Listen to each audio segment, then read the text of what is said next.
Ongoing process municipal corporation में है, मंडी में भी कई जगहों पे हो चुका है।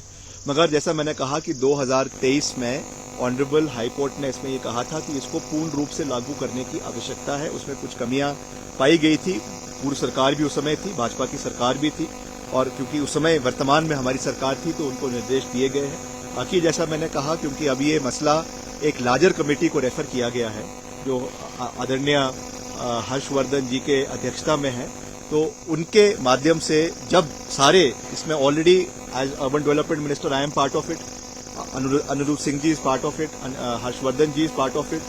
There are a few other legislator also from Congress party also and from the BJP also. तो सब इसमें बैठ के सकारात्मक चर्चा करेंगे कि कैसे इसको जो है वो लागू किया जाए, जल्द लागू किया जाए, और क्या इसमें कैसे करना है ताकि कोई इसमें कंट्रोवर्सी भी ना हो और हिमाचल के लोगों के हित भी इसमें जो है वो प्रोटेक्टेड रहे। राज्य सरकार के पास क्या रहेगी कि हिमाचल के लोगों को ज्यादा प्रायोरिटी? देखिए, मैं उस दिन तो ये जवाब तो मैं पहले दे चुका हूं कि ऐसा कोई भी कानून नहीं है जिसमें हम ये कहे कि हम केवल हिमाचल के लोगों को ही जो है वो इसमें करेंगे, चाहे वो एम्प्लॉयमेंट है, चाहे वो ये है। मैंने पहले भी आपको कई इसमें एग्जांपल्स दिए कि कई जगहों पे सरकार ने इसको लागू करने की कोशिश करी, मगर it could not withhold the test of judicial scrutiny, क्योंकि ये अनकॉन्स्टिट्यूशनल है। हम किसी को ये नहीं बोल सकते हैं कि आप किसी देश या किसी और प्रांत का व्यक्ति हिमाचल में रोजगार के लिए आ सकता है या नहीं आ सकता है, और कैसे उसमें हम प्रेफरेंस दे सकते हैं हिमाचल के लोगों को, that will be discussed in due course कि कैसे उसमें करना है, क्योंकि उसमें विडोज के लिए है, उसमें आपके जो है वो इकोनॉमिकली वीकर सेक्शन के लोगों के लिए है और चीजों के लिए है। So all that will be discussed in great detail. और अगर इसमें कुछ कमी भी रही है, जैसा आपने कहा, कुछ अगर इसमें इम्प्लीमेंटेशन में कुछ स्लो प्रोसेस भी रहा है, तो वील ट्राई कि इसके ऊपर चर्चा हो और इसको जल्द जो है वो कानून के दायरे में रहकर इसको लागू किया जाए, ये मैं कहना चाहता हूँ। क्या सेंट्रल एक्ट में स्टेट स्पेसिफिक अमेंडमेंट संभव है, क्योंकि पहचान पत्र की तो एक्ट में ही व्यवस्था है? हाँ जी, पहचान पत्र की तो एक्ट में ही व्यवस्था है जिसका जिक्र आपने किया, क्या स्टेट स्पेसिफिक इसमें अमेंडमेंट संभव है?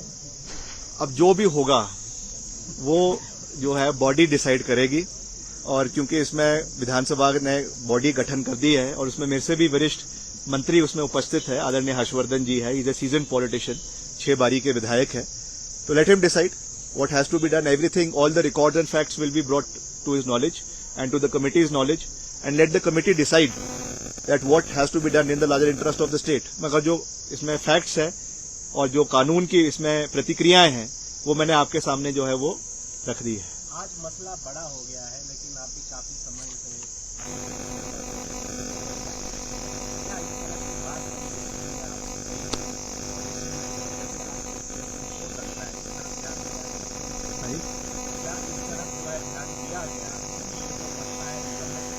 देखिए, कभी कभी ऐसा हो जाता है सार्वजनिक जीवन में कि कुछ और कारण होता है, उस कुछ और की वजह से कुछ और चीजें जो है वो उछल जाती है। ये ऐसा नहीं है पहली बारी हुआ है, बहुत बारी भारत के इतिहास में, खास करके लोकतांत्रिक इतिहास में, हिमाचल के लोकतांत्रिक इतिहास में ये चीजें हुई है।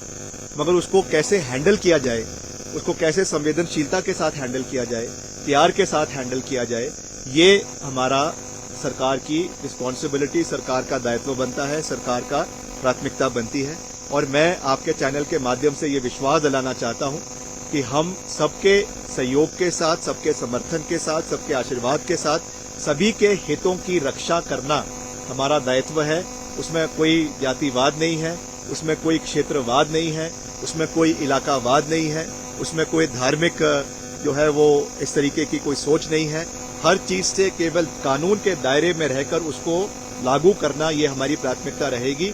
अंत में मैं फिर से इसको रिपीट कर रहा हूं कि हिमाचल के 70 लाख लोगों के आवाम की हितों की रक्षा करना हमारी प्राथमिकता है, और उसको हम पहले भी करते आए हैं और आगे भी पूर्ण रूप से करते रहेंगे।